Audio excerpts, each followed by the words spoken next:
Fison. Bonjour Monsieur le Grand Rabbin et Hanouka Sameach. Bonjour, Hanouka Sameach. Pardon pour ce petit retard à l'allumage ce jeudi, mais priorité évidemment au direct avec l'actualité politique importante de cet après-midi.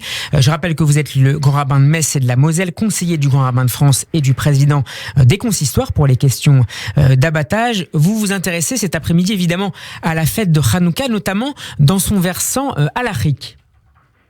Oui, alors rappelons très rapidement l'histoire. Moins 167, Antiochus impose des décrets bannissant toute pratique du judaïsme, révolte des Maccabim. Ces Maccabim prennent Jérusalem, on est en moins 165, et la première décision qu'ils prennent, c'est de rallumer le candélabre. Alors le candélabre a été endommagé, donc ils fabriquent un candélabre en bois. Tout le monde connaît la suite de l'histoire. Ils allument avec une petite fiole d'huile qui peut durer 24 heures, elle dure 8 jours, et nous allumons les 8 bougies de Hanouka.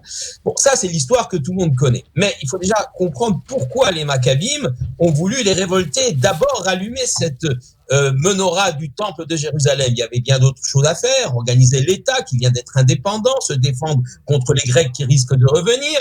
L'idée, c'est de montrer que le combat n'était pas seulement un combat nationaliste, un combat pour libérer la terre, même si c'est une conséquence heureuse, mais un combat pour nos valeurs, pour les valeurs juives. Et c'est bien sûr représenté par la lumière de la menorah du candélabre.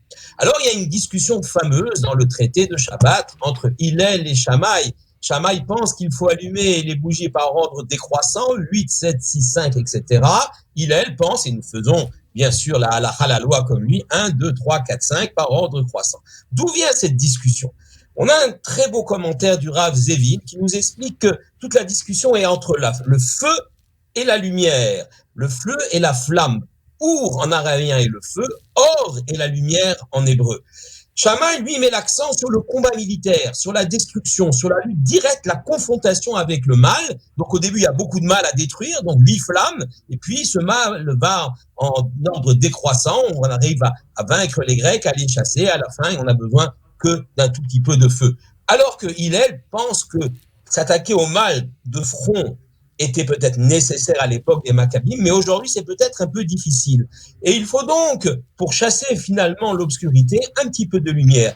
Un acte positif, une mitzvah, plus une seconde, plus une troisième, la lumière croît et ainsi un peu de lumière va chasser beaucoup d'obscurité. C'est une très jolie interprétation. Je vous en remercie de cette discussion, de cette marloquette entre Hillel et Shammai dans le traité Shabbat sur la question de l'allumage des bougies de la Hanouka. Merci beaucoup, monsieur le rabbin Bruno Fison.